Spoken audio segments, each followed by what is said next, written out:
Welcome, market participants, to another Three Things in Credit. I'm Van Hesser, Chief Strategist at KBRA. Each week, we bring you three things impacting credit markets that we think you should know about. This past week, Bloomberg updated its survey of street strategists as to their year-end targets for the S&P 500 and full-year EPS. It's a bullish update.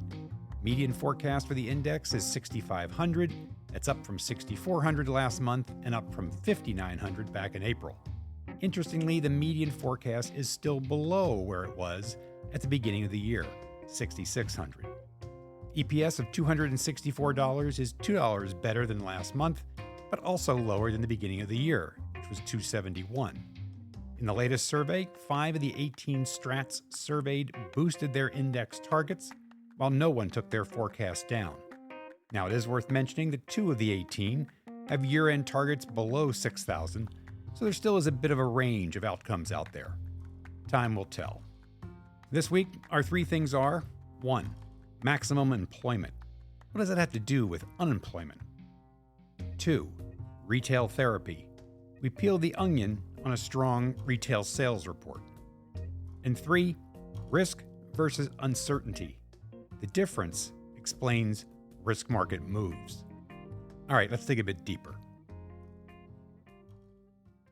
Maximum employment. Assessing the health of the labor market has gotten more difficult. Not only has gathering and evaluating the data become challenging, but today there are material moves in both the supply of and demand for workers. In that regard, it is reminiscent of the inflation problem in the wake of pandemic relief, which also was created by both a supply and demand problem. And, like the inflation episode, it made the Fed's job supremely challenging, as its policy response in both cases could only get at part of the problem. Now, at Jackson Hole, Chair Powell acknowledged the labor market challenge.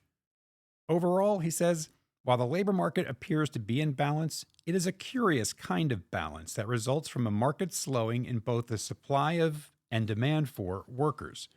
This unusual situation suggests that downside risks to employment are rising. Now, this represented a market change from just 3 weeks earlier at the July 30th FOMC meeting, when he characterized the labor market as solid, presumably because the unemployment rate remained low. Then came the July jobs report with its shocking non-farm payroll revisions to May's and June's reports, the latter's turning negative. And now, of course, solid has been stricken from the Fed's labor market characterization in this week's FOMC statement. What is striking to us is the number of market and economic observers that are falling into the camp of the labor market's okay because supply and demand are falling together. Powell's curious balance. That balance lowers the break-even job growth level, or the number of jobs created that keeps the unemployment rate steady. The Economist newspaper says that, quote, that even weak employment figures could be consistent with a healthy economy, unquote. Its author reasons that lower jobs growth is far less worrying if population growth is stalling or shrinking. One economist I heard this week suggested that the labor market is still solid and strong because a stock assessment, the unemployment rate, is more important than a flow assessment, which would be growth in non-farm payrolls. I understand the perspectives, but I have a hard time accepting the premise that those in any way are consistent with a healthy economy. That balance might be good for keeping the unemployment rate low, but it does not fuel economic growth unless there is a massive jump in productivity. Now, we see maximum employment as being fundamentally different from low unemployment. Growth matters. All right, on to our second thing, retail therapy. August retail sales came in much better than expected, up 0.6% month on month at the headline level, much better than the 0.2% consensus forecast. The control group, which excludes volatile components and feeds into the GDP report, rose 0.7, also handily beating the 0.4 prediction. What's more, revisions to the July report was positive, up 0.1% to the headline print. On the surface, this is a strong report and should provide comfort that tariffs have not altered spending behavior all that much. But let's peel this onion a bit.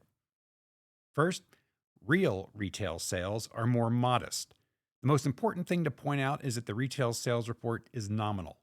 Real sales came in at a more modest 25 basis points month on month. Adjusted for inflation, growth has been relatively flat since 2021. The data could be worse, but you probably want to curb your enthusiasm a bit when thinking about real economic growth. 2. The wealth effect is powerful. The March April sell off in stocks is well in the rearview mirror at this point, and the powerful rebound. The S&P 500 is up 33% off its low, NASDAQ 47%, is undoubtedly producing its own wealth effect. And with the wealthiest households accounting for a disproportionate portion of spending, the aggregate sales figures continue to grow. 3. Borrowing continues to fuel growth. Spending also suggests that any tightening of the credit box on the part of lenders hasn't materially limited borrowing yet. And sure enough, consumer behavior tracked by the New York Fed show that consumer borrowing remains buoyant. 4. Tariffs contribute to sales growth. Tariff-related inflation is evident, judging by strong results in apparel, up 1% month on month, sporting goods, up 0.8 month on month, and autos, up 0.5%, again month on month. 5. Headwinds are building. These results show that consumers push through headwinds that have been mounting, namely slowing wage growth and concerns over job security that are beginning to creep into household psyche. And 6. Moribund housing is weighing on certain categories.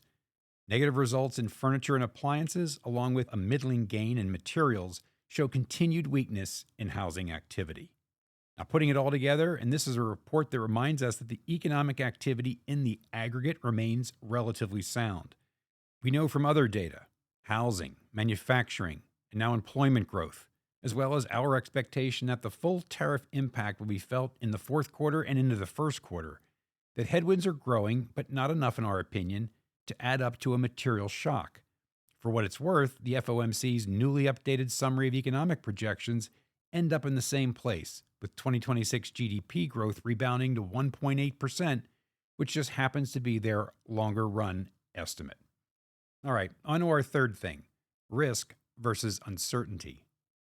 We caught a spot on Bloomberg this week featuring Neela Richardson, chief economist at ADP, who made an interesting contrast between risk and uncertainty, drawing on a 2024 speech made by Fed Vice Chair Philip Jefferson. With uncertainty, she says, you don't know the outcome and you don't know the distribution of outcomes. With risk, you don't know the outcome, but you know the distribution of outcomes. Accordingly, with risk, you can develop a plan of action. With uncertainty, you hold, you hunker down, waiting for better visibility into the distribution of outcomes. So over the course of the year, we've moved more toward risk and away from uncertainty. Tariffs, introduced back in March and April with great uncertainty, have become better defined. We now know the upper bound in the effective tariff rate will likely land around the 17% currently calculated by the budget lab at Yale, and it could be less depending on the outcome of litigation and any alternative adjustments. And we now also have a better sense as to the distribution of who bears the burden of tariff costs, with companies and their high margins absorbing some of that cost. We might not know the ultimate outcome, but we were able to fill out a distribution of outcomes. Prior to passage of the spending package, we had uncertainty as to future stimulus. Now we know that stimulus, tax cuts, investment incentives are on the way in 2026. On interest rates, in the beginning of the year, we had uncertainty around interest rates.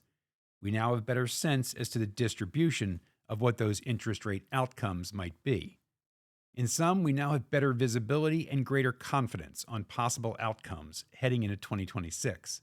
To test this, we checked both the FOMC and the Bloomberg consensus for their latest 2026 forecasts. We see growth back to potential, the FOMC at 1.8%, consensus at 1.7%. We see unemployment low, FOMC and consensus at 4.4% by year-end 2026. We see a lower policy rate. The FOMC and consensus are at 3.4%, again by year-end. And finally, we see still slightly above target inflation. The FOMC by year-end 2026 at 2.6%, consensus at 2.5%. This is not to say that all uncertainty has cleared up. It's not the case at all. We still have elevated geopolitical risk, uncertainty. We have uncertainty surrounding the yield premium out the Treasury curve. We would argue that we have uncertainty around the pace of automation and the impact that will ultimately have on employment. We're not out of the woods, but we do have a better sense as to the distribution of outcomes. And that allows economic actors to, well, act.